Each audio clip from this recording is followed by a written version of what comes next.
우리가 신앙사람에서 많은 하나님의 은혜와 특권을 누리며 살아갑니다. 그런데 그 많은 은혜와 특권 가운데 한 가지가 바로 기도라고 하는 것입니다. 우리 성도님들께서 지금까지도 많은 기도 생활을 하셨을 거예요. 근데 기도하면서 순간순간 마음에 응답에 대한 것들을 생각을 하셨을 겁니다.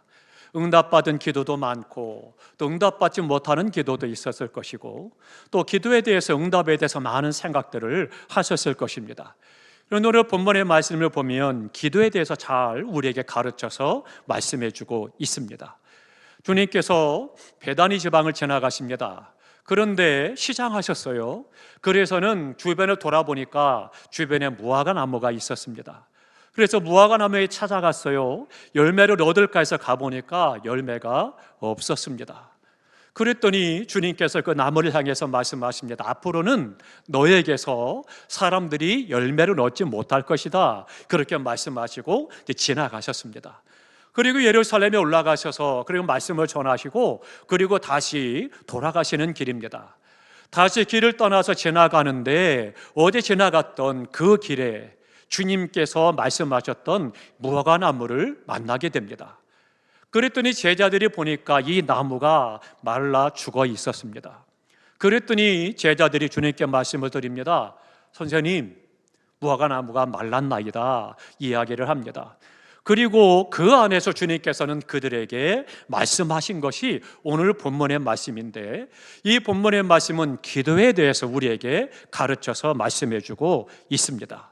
그래서 이것은 세 가지로 교훈합니다. 하나는 22절에 보니까 믿어라 말씀하고 있고, 23절에는 의심하지 말아라 말씀하고, 25절에는 용서하라. 그러면 하나님께서 응답하신다라고 하는 것 말씀해 주고 있는 것입니다. 그러면 믿으라라고 말씀하는데 우리가 믿는다라고 하는 것이 뭐냐? 우리는 하나님을 믿는다라고 하는 것입니다. 그러니까 하나님을 믿는다라고 하는 것이 중요한데, 그러면 하나님께서 어떤 분인가, 내가 믿는 하나님이 어떤 분인가를 올바로 알아야 합니다. 이것을 창세기부터 계시록까지 전체가 다 하나님은 어떤 분이신가를 우리에게 말씀해 주고 있습니다. 천지 만물을 창조하신 능력의 하나님이시요 전능하신 하나님이시요 만드신 모든 만물을 주관하고 이끌어 가시고 인도하시는 하나님이심을 말씀합니다.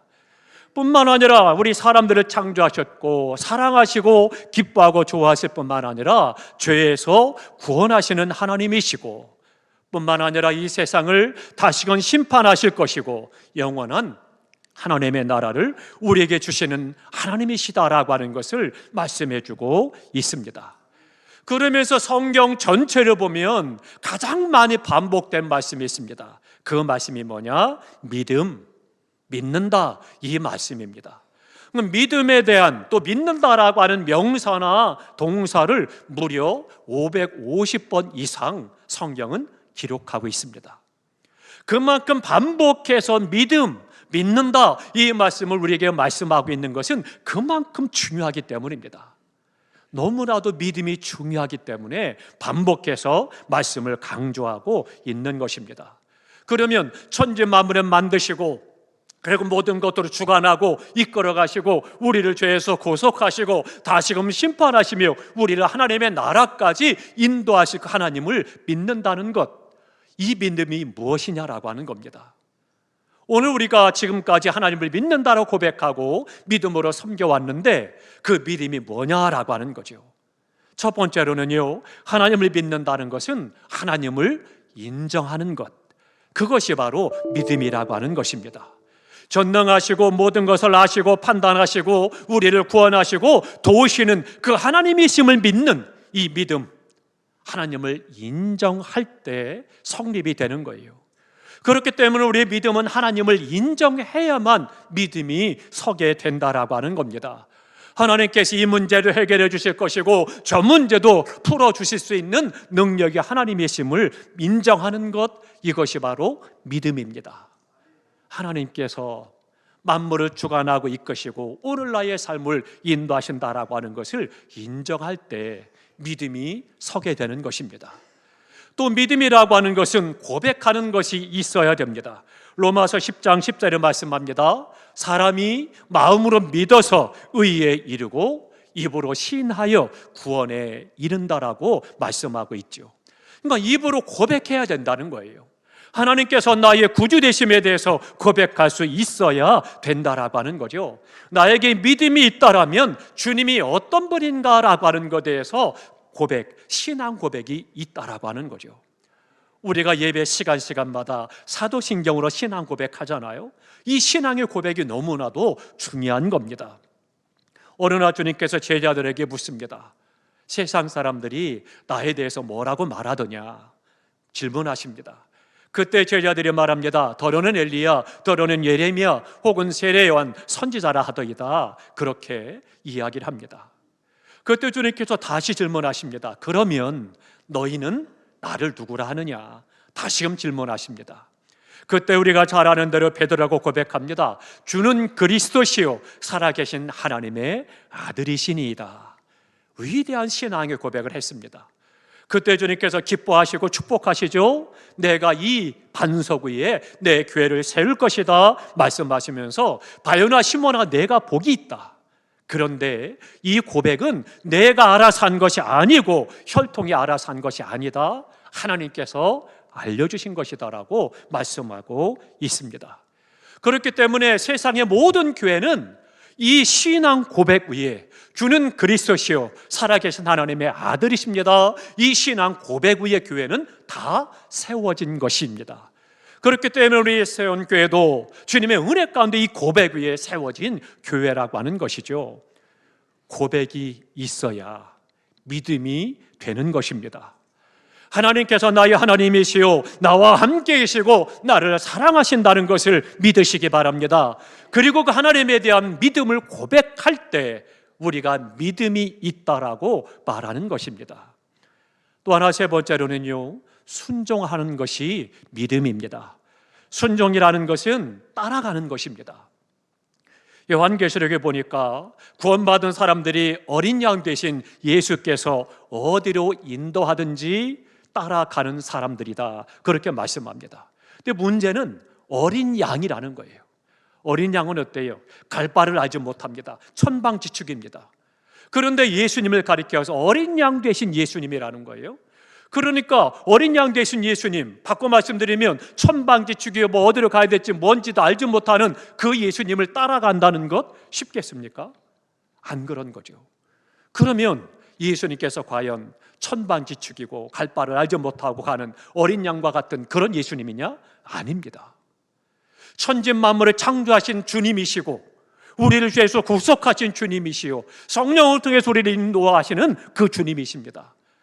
그런데 그 주님이 행하시는 역사는 우리가 생각할 때 다 이해할 수도 없고 다 알 수도 없고 분별할 수도 없기 때문에 우리가 생각할 때는 이게 뭐냐? 이해도 안 되고 어려울 때도 있고 괴로울 때도 있고 고민할 때도 있어요. 그러나 주님을 믿는 이 믿음 때문에 주님이 인도하시는 대로 우리가 순종한다는 거예요. 그게 믿음이라는 것입니다. 내가 이해가 안 되니까, 내 생각과 내 논리와 다르고 이성과 철학이 다르니까 나는 그 길을 안 따라갈 거야. 그것은 믿음이 아니라는 거예요. 믿음은 주님이 인도하시는데 내가 볼 때는 아닌 것 같아도 내 생각과 경험과 체험과 내 이성과 논리와 세상의 철학과 다르다 할지라도 주님이 인도하시니까 순종하는 거예요. 그게 믿음이라고 하는 것입니다. 순종하지 않으면 아무리 똑똑하고 훌륭하고 배운 것이 많고 분명한 가치관을 갖고 철학을 갖고 있어도 분명한 삶의 방법을 갖고 있어도 그것은 믿음이 아닙니다. 그렇기 때문에 믿음이라고 하는 것은 순종한다라고 말씀하고 있습니다. 또 한 가지 네 번째로는요, 믿음은 뭐냐? 모든 것을 맡기는 것이 믿음입니다. 우리가 은행에 돈을 맡길 때는 어때요? 그렇게 잠 못 자고 피땀 흘려서 얻은 그 물질을, 그 재물을 갖다가 맡기는 것은 믿기 때문이죠. 믿지 못하면 맡길 수가 없는 거죠. 음식점의 주방장들은 믿기 때문에 그가 만든 음식을 편하게 아무런 의심도 안 하고 먹는 거죠. 근데 예전에 중국에서 음식을 만든 음식들을 보면 어떻습니까? 우리가 그걸 보고 기함을 하지 않았습니까? 이 사람들 만든 거 먹지 못하겠다, 그런 생각이 들잖아요. 그런데 믿는 사람이 만든 것이기 때문에 먹을 수가 있는 거죠. 병원이나 의사 선생님도 마찬가지입니다. 그들이 믿기 때문에 그곳에 내 병을 맡기고 치료를 받는 것입니다. 믿기 때문에 가능하다라고 하는 거죠. 그렇기 때문에 하물며 우리가 주님을 믿노라면서도 주님께 내 모든 것을 맡기지 못한다라면, 신뢰하지 못한다라면 믿음은 설 수가 없는 것입니다. 사랑하는 성도 여러분, 믿음이라고 하는 것은 주님께서 내 모든 것들을 인도하신다라고 하는 것에 대해서 고백하고 믿고 맡기는 것을 말씀하고 순종하는 것을 말씀해주고 있는 것입니다. 오늘 이 시간 우리가 하나님을 깊이 만남으로 말미암아 하나님을 인정하고 위대한 믿음의 고백과 더불어서 내 모든 것을 맡기고 순종하여 따라나가는 믿음이 충만하시기를 주님의 이름으로 축원합니다. 이게 믿음이라고 하는 거예요. 그런데 또 하나 두 번째 말씀하실 때 뭐라고 그래요? 우리가 기도하는 데 있어서 믿음으로 그렇게 기도할 뿐만 아니라 기도하면 받은 줄로 믿으라, 그렇게 말씀하고 있습니다. 24절에 말씀하죠. 무엇이든지 기도하고 구한 것은 받은 줄로 믿으라, 그리하면 너희에게 그대로 되리라 말씀하고 있습니다. 마태복음 9장에 가보면, 마가복음 9장에 가보면 이제 귀신 들린 아들을 데리고 온 아버지가 있었습니다. 이 아버지가 아들을 볼 때마다 얼마나 불쌍하겠습니까? 물에도 뛰어들고 불에도 뛰어들고 언제 이 생명의 위험이 당할지 모르는 거죠. 너무나도 힘든 시간입니다. 근데 예수님에 대한 소문을 듣고 예수님을 찾아왔습니다. 그리고는 주님께 말씀합니다. 무엇을 하실 수 있거든 내 아들 좀 불쌍히 여기시고 도와주십시오, 이야기합니다. 그때 주님께서 말씀하시죠. 할 수 있거든이 무슨 말이냐? 믿는 자에게는 능치 못함이 없느니라 말씀하고 있습니다. 그러니까 주님은 어떤 것이든 하실 수가 있고 어떤 것은 하실 수 없는 분이 아니라 모든 것을 할 수 있는 하나님이심을 우리에게 말씀하고 있는 거죠. 내가 기도해도 문제가 해결되지 않을 때가 있죠. 주님의 능력이 없어서가 아닙니다. 우리의 기도를 다시 살펴야 됩니다. 믿으면 그대로 되리라 말씀하셨는데 믿음으로 기도하는가라고 하는 거예요.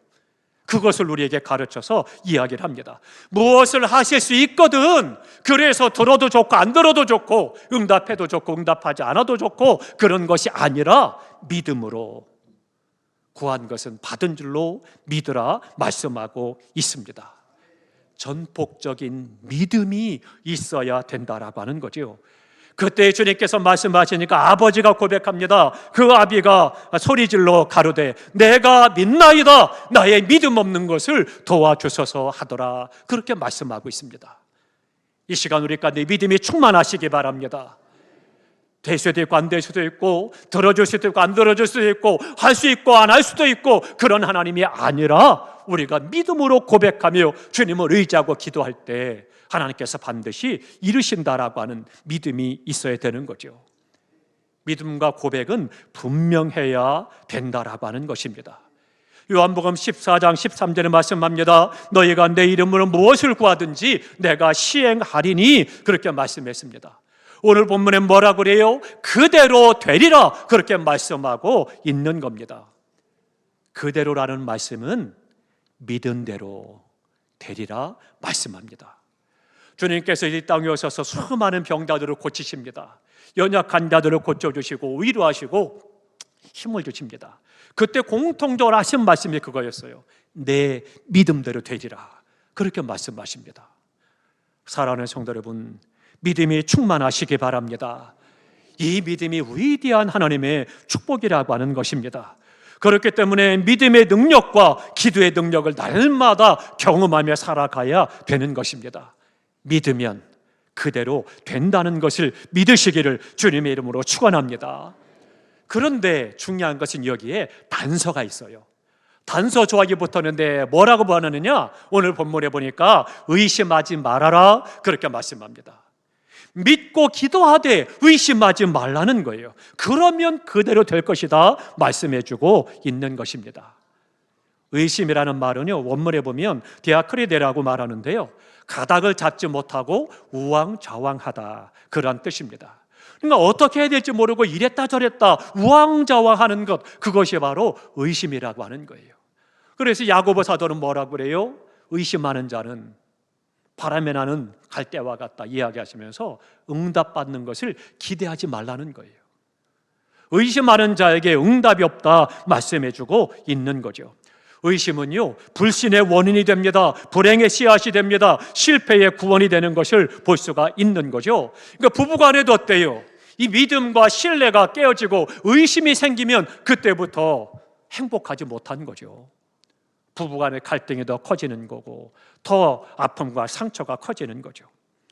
의심하면 불화하게 되고 신앙이 흔들리게 되고 하나님의 역사하심을 경험할 수가 없는 것입니다. 의심이 그만큼 무서운 거예요. 사랑하는 성도 여러분, 우리가 의심하지 않고 믿음으로 기도할 수 있는 믿음이 있기를 주님의 이름으로 축원합니다. 믿으면 그대로 되리라 말씀하십니다. 또 한 가지 기도에서 중요한 것이 있습니다. 용서해야 된다는 겁니다. 25절에 말씀합니다. 서서 기도할 때 아무에게나 혐의가 있거든 용서하라. 그리하면 하늘에 계신 너희 아버지도 너희 허물을 사하여 주신다 말씀해 주고 있습니다. 다른 사람에 대한 불평과 불만과 불화와 다툼과 미움과 시기와 질투 이런 것들을 가지고는 기도가 응답되지 않는다 말씀하고 있는 것입니다. 주님은 땅에서 매면 하늘에서도 매일 것이고 땅에서도 풀면 하늘에서도 풀리리라라고 말씀하고 있습니다. 용서하면 하나님께서도 용서하신다는 거예요. 용서는 무엇입니까? 용서는 잊어버리는 겁니다. 기억하지 않는 거예요. 그래서 주님께서 우리의 죄를 용서하심으로 어떻게 됐어요? 흰눈같이 희귀하겠다 말씀하시면서 동이 서에서 먼 것 같이 멀리 우리의 죄가를 옮기시고 다시 기억하지 않는다라고 말씀하고 있는 것입니다. 그것이 용서라는 거예요. 우리 사람의 용서는 어떻습니까? 보통 3-4번이죠. 너 첫 번째야, 두 번째야. 그때부터는 이제 심리가 개지는 거죠. 용서는 기억하지 않는 겁니다.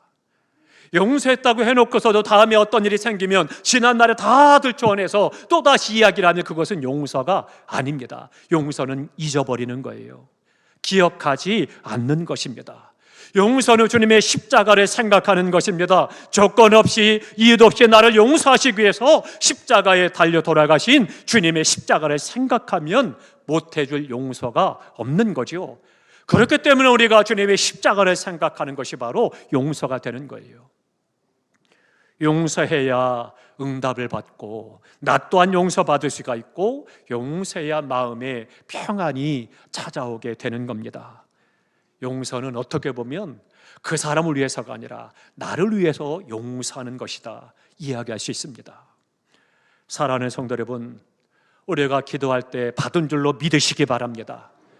의심하지 말고 믿음으로 기도하시기 바랍니다.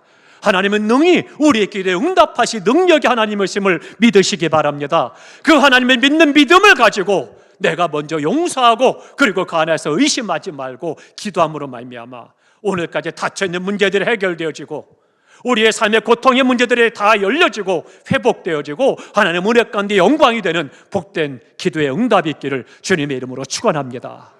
기도로서 우리의 모든 삶에 평생에 하나님께 하는 영광이 되고 이 땅에서는 존귀하고 복된 삶이요 주님과 사명을 감당해 나가는 승리의 믿음 되시기를 주님의 이름으로 축원합니다.